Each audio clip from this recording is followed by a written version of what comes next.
سب سے پہلے جو دکاندار آیا وہ وہی بڑھیا تھی جس نے سب سے پہلے مسجد کے سامنے درخت کے نیچے خانچہ لگایا تھا۔ دکان کو پر کرنے کے لیے بڑھیا اور اس کا لڑکا سگریٹوں کے بہت سے خالی ڈبے اٹھا لائے اور اسے ممبر کے طاقوں میں سجا کر رکھ دیا گیا۔ بوتلوں میں رنگدار پانی بھر دیا گیا تاکہ معلوم ہو شربت کی بوتلیں ہیں۔ بڑھیا نے اپنی بساط کے مطابق کاغذی پھولوں اور سگریٹ کی خالی ڈبیوں سے بنی ہوئی بیلوں سے دکان کی کچھ آرائش بھی کی۔ بعض ایکٹروں اور ایکٹریسوں کی تصویریں بھی پرانے فلمی رسالوں سے نکال کر لئی سے دیواروں پر چپکا دی۔ دکان کا اصل مال 2-3 قسم کے سگریٹوں کے 3-3 4-4 پیکٹوں، بیڑی کے 8-10 بنڈلوں، دیا سلائی کی نصف درجن ڈبیوں، پانوں کی ایک ڈھولی، پینے کے تمباکو کی 3-4 ٹکیوں اور موم بتی کے نصف بنڈل سے زیادہ نہ تھا۔ دوسری دکان میں ایک بنیا، تیسری میں حلوائی اور شیر فروش، چوتھی میں کسائی، پانچویں میں کبابی اور چھٹی میں ایک کنجڑا آبسے۔ کنجڑا آس پاس کے دیہات سے سستے داموں 4-5 قسم کی سبزیاں لے آتا اور یہاں خاصے منافع پر بیچ دیتا۔ ایک آدھ ٹوکرا پھلوں کا بھی رکھ لیتا۔ چونکہ دکان خاصی کھلی تھی، ایک پھول والا اس کا ساجی بن گیا۔ وہ دن بھر پھولوں کے ہار، گچھڑے اور طرح طرح کے گہنے بناتا رہتا اور شام کو انہیں چنگیر میں ڈال ایک ایک مکان پر لے اور نہ صرف پھول ہی بیچاتا بلکہ ہر جگہ ایک ایک 2-2 گھڑی بیٹھ کے سازندوں سے گپ شپ بھی ہانک لیتا اور حقے کے دم بھی لگاتا۔ جس دن تماش بینوں کی کوئی ٹولی اس کی موجودگی ہی میں کوٹھے پر چڑھ آتی اور گانا بجانا شروع ہو جاتا تو وہ سازندوں کے ناک منہ چڑھانے کے باوجود گھنٹوں اٹھنے کا نام نہ لیتا، مزے سے گانے پر سر دھنتا اور بے وقوفوں کی طرح ایک ایک کی صورت تکتا رہتا۔ جس دن رات زیادہ گزر جاتی اور کوئی ہار بچ رہتا تو اسے اپنے گلے میں ڈال لیتا اور بستی کے باہر گلا پھاڑ پھاڑ کر گاتا پھرتا۔ ایک دکان میں ایک بسوا کا باپ اور بھائی جو درزیوں کا کام جانتے تھے، سینے کی ایک مشین رکھ کر بیٹھ گئے۔ ہوتے ہوتے ایک حجام بھی آ گیا اور اپنے ساتھ ایک رنگریز کو بھی لیتا آیا۔ اس کی دکان کے باہر الگنی پر لٹکے ہوئے طرح طرح کے رنگوں کے لہریہ دوپٹے ہوا میں لہراتے ہوئے آنکھوں کو بہت بھلے معلوم ہونے لگے۔ چند ہی روز گزرے تھے کہ ایک ٹک پونجیے بساتی نے، جس کی دکان شہر میں چلتی نہ تھی بلکہ اس سے دکان کا کرایہ نکالنا بھی مشکل ہو جاتا تھا، شہر کو خیر بات کہہ کر اس بستی کا رخ کیا، جہاں اسے ہاتھوں ہاتھ لیا گیا اور اس کے طرح طرح کے لنڈر، قسم قسم کے پاؤڈر، صابن، کنگھیاں، بٹن، سوئی، دھاگا، لیس، فیتے، خوشبودار تیل، رومال، منجن وغیرہ کی خوب بکری ہونے لگی۔ اس بستی کے رہنے والوں کی سرپرستی اور ان کے مربیانہ سلوک کی وجہ سے اس طرح دوسرے تیسرے کوئی نہ کوئی ٹٹ پونجیا دکاندار، کوئی بزاز، کوئی پنساری، کوئی نیچا بند، کوئی نان بائی، مندے کی وجہ سے یا شہر کے بڑے ہوئے کرائے سے گھبرا کر اس بستی میں آپ نہ لیتا۔ ایک بڑے میاں تار جو حکمت میں بھی کسی قدر دخل رکھتے تھے، ان کا جی شہر کی گنجان آبادی اور حکیموں اور دواخانوں کے افراد سے جو گھبرایا تو اپنے شاگردوں کو ساتھ لے شہر سے اٹھائے اور اس بستی میں ایک دکان کرایہ پر لے لی۔ سارا دن میاں اور ان کے شاگرد دواؤں کے ڈبوں، شربت کی بوتلوں اور مربے، چٹنی، اچار کے بویاموں کو الماریوں اور طاقوں میں اپنے ٹھکانوں پر رکھتے رہے۔ ایک طاق میں طب اکبر، کرامدین قادری اور دوسری طبی کتابیں جما کر رکھ دی۔ کواڑوں کے اندرونی جانب اور دیواروں میں جو جگہ خالی بچی وہاں انہوں نے اپنی خاص الخاص مجربات کے اشتہار سیاہ روشنائی سے جلی لکھ کر اور دفتیوں پر چپکا کر آویزاں کر دیے۔ ہر روز صبح کو بسواؤں کے ملازم گلاس لے لے کر آ موجود ہوتے اور شربت بزوری، شربت بنفشہ، شربت انار اور ایسے ہی اور نصرت بخش روح افزا شربت، ورقیات خمیرہ غوثمان اور تقویت پہنچانے والے مربے ماور کھائے نکرا لے جاتے۔ جو دکانیں بچ رہی ان میں بسواؤں کے بھائی بندوں اور سازندوں نے اپنی چارپائیاں ڈال لی۔ دن بھر یہ لوگ ان دکانوں میں تاش، چوسر اور شطرنج کھیلتے، بدن پر تیل ملواتے، سبزی گھوٹتے، بٹیروں کی پالیاں کراتے، تیتروں سے سبحان تیری قدرت کی رٹ لگواتے اور گھڑا بجا بجا کر گاتے۔ ایک بسوا کے سازندے نے ایک دکان خالی کر اپنے بھائی کو جو ساز بنانا جانتا تھا اس میں لا بٹھایا۔ دکانوں کی دیواروں کے ساتھ ساتھ کیلیں ٹھونک کر ٹوٹی پھوٹی مرمت طلب سارنگیاں، ستار، تمبورے، دل ربا وغیرہ ٹانگ دیے گئے۔ یہ شخص ستار بجانے میں بھی کمال رکھتا تھا۔ شام کو وہ اپنی دکان میں ستار بجاتا جس کی میٹھی آواز سن کر آس پاس کے دکاندار اپنی اپنی دکانوں سے اٹھ اٹھ کر آ جاتے اور دیر تک بت بنے ستار سنتے رہتے۔ اس ستار نواز کا ایک شاگرد تھا جو ریلوے کے دفتر میں کلرک تھا۔ اسے ستار سیکھنے کا بہت شوق تھا۔ جیسے ہی دفتر سے چھٹی ہوتی سیدھا سائیکل اڑاتا ہوا اس بستی کا رخ کرتا اور گھنٹہ ڈیڑھ گھنٹہ دکان ہی میں بیٹھ کر مشق کیا کرتا۔ غرض اس تار نواز کے دم سے بستی میں خاصی رونق رہنے لگی۔ مسجد کے ملاجی جب تک تو یہ بستی زیر تعمیر رہی رات کو دیہات میں اپنے گھر چلے جاتے رہے، مگر اب جبکہ انہیں دونوں وقت مرغن کھانا بافرات پہنچنے لگا تو وہ رات کو بھی یہی رہنے لگے۔ رفتہ رفتہ بعض بسواؤں کے گھروں سے بچے بھی مسجد میں آنے لگے، جس سے ملاجی کو روپے پیسے کی آمدنی بھی ہونے لگی۔ ایک شہر شہر گھومنے والی گھٹیا درجہ کی تھیٹریکل کمپنی کو جب زمین کے چڑھے ہوئے کرائے اور اپنی بے مائگی کے باعث شہر میں کہیں جگہ نہ ملی تو اس نے اس بستی کا رخ کیا اور ان بسواؤں کے مکانوں کے کچھ فاصلے پر میدان میں تمبو کھڑے کر کے ڈیرے ڈال دیے۔ اس کے ایکٹر اداکاری کے فن سے محض نابلد تھے، ان کے ڈریس پھٹے پرانے تھے جن کے بہت سے ستارے جھڑ چکے تھے، اور یہ لوگ تماشے بھی بہت پرانے اور دکیانوسی دکھاتے تھے، مگر اس کے باوجود یہ کمپنی چل نکلی۔ اس کی وجہ یہ تھی کہ ٹکٹ کے دام بہت کم تھے۔ شہر کے مزدوری پیشہ لوگ، کارخانوں میں کام کرنے والے اور غریب غربا جو دن بھر کی کڑی محنت و مشقت کی کسر شور و غل، خرمستیوں اور ادنا یشیوں سے نکالنا چاہتے تھے، 5-5 6 کی ٹولیاں بنا کر گلے میں پھولوں کے ہار ڈالے، ہنستے بولتے بانسریاں اور الغوزے بجاتے، راہ چلتے پر آوازیں کستے گالی گلوچ کرتے، شہر سے پیدل چل کر تھیٹر دیکھنے آتے اور لگے ہاتھوں بازار حسن کی سیر بھی کر جاتے۔ جب تک ناٹک شروع نہ ہوتا تھیٹر کا ایک مسخرہ تمبو کے باہر ایک اسٹول پر کھڑا کبھی کھلا ہلاتا، کبھی منہ پھلاتا، کبھی آنکھیں مٹکاتا، عجیب عجیب حیاسوز حرکتیں کرتا جنہیں دیکھ کر یہ لوگ زور زور سے کہے لگاتے اور گالیوں کی صورت میں داد دیتے۔ رفتہ رفتہ دوسرے لوگ بھی اس بستی میں آنے شروع ہوئے، چنانچہ شہر کے بڑے بڑے چوکوں میں تانگے والے صدائیں لگانے لگے، آؤ کوئی نئی بستی کو۔ شہر سے 5 کوس تک جو پکی سڑک جاتی تھی اس پر پہنچ کر تانگے والے سواریوں سے انعام حاصل کرنے کے لالچ میں یا ان کی فرمائش پر تانگوں کی دوڑیں کراتے، منہ سے ہارن بجاتے، اور جب کوئی تانگا آگے نکل جاتا تو اس کی سواریاں ناروں سے آسمان سر پر اٹھا لیتی۔ اس دوڑ میں غریب گھوڑوں کا برا حال ہو جاتا اور ان کے گلے میں پڑے ہوئے پھولوں کے ہاروں سے بجائے خوشبو کے پسینے کی بدبو آنے لگتی۔ رکشہ والے تانگے والوں سے کیوں پیچھے رہتے؟ وہ ان سے کم دام پر سواریاں بٹھا ترارے بھرتے اور گھنگرو بجاتے اس بستی کو جانے لگے۔ علاوہ ازیں ہر ہفتے کی شام کو اسکولوں اور کالجوں کے طلباء ایک ایک سائیکل پر 2 لدے جوک در جوک اس پرسرار بازار کی سیر دیکھنے آتے، جس سے ان کے خیال کے مطابق ان کے بڑوں نے خواہ انہیں محروم کر دیا تھا۔ رفتہ رفتہ اس بستی کی شہرت چاروں طرف پھیلنے اور مکانوں اور دکانوں کی مانگ ہونے لگی۔ وہ بسمائیں جو پہلے اس بستی میں آنے پر تیار نہ ہوتی تھی، اب ان کی یہ دن دونی رات چونی ترقی دیکھ کر اپنی بے وقوفی پر افسوس کرنے لگی۔ کئی عورتوں نے تو جھٹ زمینیں خرید ان بسواؤں کے ساتھ اسی وضع قطع کے مکان بنوانے شروع کر دیے۔ علاوہ ازیں شہر کے بعض مہاجروں نے بھی اس بستی کے آس پاس سستے داموں زمینیں خرید کر کرایہ پر اٹھانے کے لیے چھوٹے چھوٹے کئی مکان بنوائے۔ نتیجہ یہ ہوا کہ وہ فاحشہ عورتیں جو ہوٹلوں اور شریف محلوں میں روپوش تھیں، مورا ملخ کی طرح اپنے نہا خانوں سے باہر نکل آئیں اور ان مکانوں میں آباد ہو گئیں۔ بعض چھوٹے چھوٹے مکانوں میں اس بستی کے وہ دکاندار آبسے جو عیالدار تھے اور رات کو دکانوں میں سو نہ سکتے تھے۔ اس بستی میں آبادی تو خاصی ہو گئی تھی، مگر ابھی تک بجلی کی روشنی کا انتظام نہیں ہوا تھا، چنانچہ ان بسواؤں اور بستی کے تمام رہنے والوں کی طرف سے سرکار کے پاس بجلی کے لیے درخواست بھیجی گئی، جو تھوڑے دنوں بعد منظور کر لی گئی۔ اس کے ساتھ ہی ایک ڈاکخانہ بھی کھول دیا گیا۔ ایک بڑے میاں ڈاکخانے کے باہر ایک صندوقچے میں لفافے، کارڈ اور قلم دوات رکھ بستی کے لوگوں کے خط پتر لکھنے لگے۔ ایک روز بستی میں شرابیوں کی 2 ٹولیوں میں فساد ہو گیا، جس میں سوڈا واٹر کی بوتلوں، چاقوؤں اور اینٹوں کا آزادانہ استعمال کیا گیا اور کئی لوگ سخت مجروح ہو گئے۔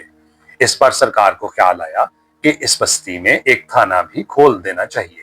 تھیٹریکل کمپنی 2 مہینے تک رہی اور اپنی بساط کے مطابق خاصا کما کر لے گئی۔ اس پر شہر کے ایک سینما کے مالک نے سوچا کہ کیوں نہ اس بستی میں ایک سینما کھول دیا جائے۔ یہ خیال آنے کی دیر تھی کہ اس نے جھٹ ایک موقع کی جگہ چن کر خرید لی اور جلد جلد تعمیر کا کام شروع کرا دیا۔ چند ہی مہینوں میں سینما ہال تعمیر ہو گیا۔ اس کے اندر ایک چھوٹا سا باغیچہ بھی لگوایا گیا تاکہ تماشائی اگر بائسکوپ شروع ہونے سے پہلے آ جائیں تو آرام سے باغیچہ میں بیٹھ سکیں۔ ان کے ساتھ بستی کے لوگ یوں ہی سستانے یا سیر دیکھنے کی غرض سے آ کر بیٹھنے لگے۔ یہ باغیچہ خاصی سیرگاہ بن گیا۔ رفتہ رفتہ سکے کٹورا بجاتے اس باغیچے میں آتے اور پیاسوں کی پیاس بجھانے لگے۔ سر کی تیل مالش والے نہایت گھٹیا قسم کے تیز خوشبو والے تیل کی شیشیاں باسکٹ کی جیبوں میں ٹھونسے، کاندھے پر میلک چلا تولیہ ڈالے، دل پسند دل بہار مالش کی صدا لگاتے درد سر کے مریضوں کو اپنی خدمات پیش کرنے لگے۔ سینما کے مالک نے سینما ہال کی عمارت کی بیرونی جانب ایک مکان اور کئی دکانیں بھی بنوائیں۔ مکان میں تو ہوٹل کھل گیا جس میں رات کو قیام کرنے کے لیے کمرے بھی مل جاتے تھے، اور دکانوں میں ایک سوڈا واٹر کی فیکٹری والا، ایک فوٹوگرافر، ایک سائیکل کی مرمت والا، ایک لانڈری والا، 2 پنواڑی، ایک بوٹ شاپ والا اور ایک ڈاکٹر ماں اپنے دواخانہ کے آ رہے۔ ہوتے ہوتے پاس ہی ایک دکان میں کلال خانہ کھلنے کی اجازت مل گئی۔ فوٹوگرافر کی دکان کے باہر ایک کونے میں ایک گھڑی ساز نے ڈیرا جمایا اور ہر وقت محدب شیشہ آنکھ پر چڑھائے گھڑیوں کے کل پرزوں میں غلطاؤں پیچاں رہنے لگا۔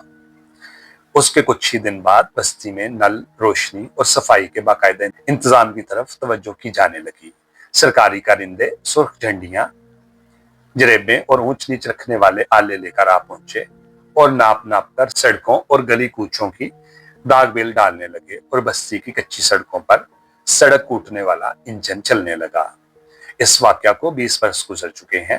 یہ بستی اب ایک بھرا پورا شہر بن گئی ہے جس کا اپنا ریلوے اسٹیشن بھی ہے اور ٹاؤن ہال بھی، کچہری بھی اور جیل خانہ بھی۔ آبادی 2.5 لاکھ کے لگ بھگ ہے۔